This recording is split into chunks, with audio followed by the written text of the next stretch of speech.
Welcome to Destination Jamaica. We hope you are having a safe one.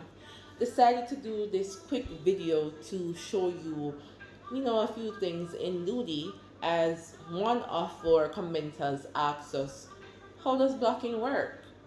We have a full blown video on Ludi, so we're gonna link it in the description below so that you can see that video. In the meanwhile, feel free to check out this uniquely done Ludi board featuring some of our greatest Jamaicans or national heroes, and we're gonna tell you a bit about each after. Now, let's talk about blocking. This is the Ludi board I have currently. I don't have such a beautiful one as the one that you saw before, but it still works. So for me to demonstrate what I need to show you. Now, actually, as you know, we normally have 4 players, or as we like say, 4 man. Some people might not want to say that. Whatever you call them. It should be 4. And also, you have to roll the dice on 6 normally.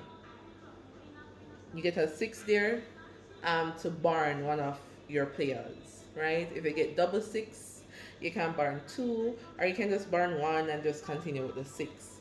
Some people actually have different rules, like you only burn when you get doubles if you're using 2 dices, but that's for another time. So what we want to demonstrate is the blocking, as one person asks us, how does blocking work, right? Now in Ludi, you might have 2 players on the board, and say that you throw 6, you burn 2 of your players, right? And then you throw another double 6. So instead of going 12 with 1 player, you can just go 6 with both players, and you have the block right there or right here. You don't have to move them, right?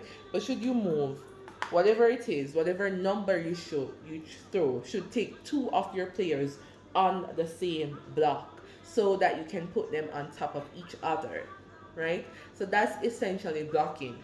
Now, when you have something like that, a block, that means that no single player can get through. And what do we mean by single player? A single player is just, one player. Them don't double up like this. So say that you get like a 3 or a 4, 1, 2, 3. You cannot move because there's a block right there. Even if you get more numbers, as long as you have a single player, you cannot move where the block is. Now, if you get 3, you can move up to here, or 2, or 1, but you cannot move past the blocking. It's like a wall, right? And for you to break down that wall or to jump over that wall, you have to have the same block. So you have your block in there. If you get your 3 or your 4 or your 5, you can jump over. If you get 1, 2, 3, 4, you can, knock off them people here and send them back home. So you decide how best you want to do that.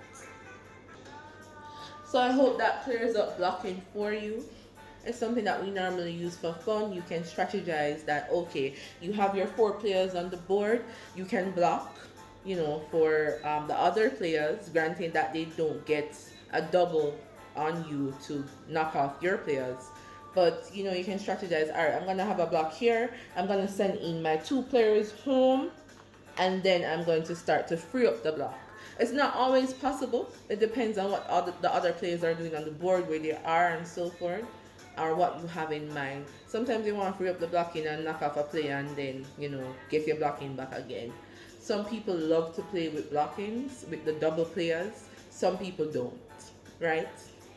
Another interesting thing that I find in Ludi is that you can also have lock pan stop, which means that when you're at your home gate, you have to lock. You have to have the double players so that you can go home.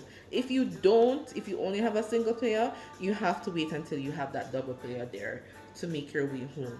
It makes the game interesting. It might be a bit longer, a bit more challenging, but you decide what rules you want to play by.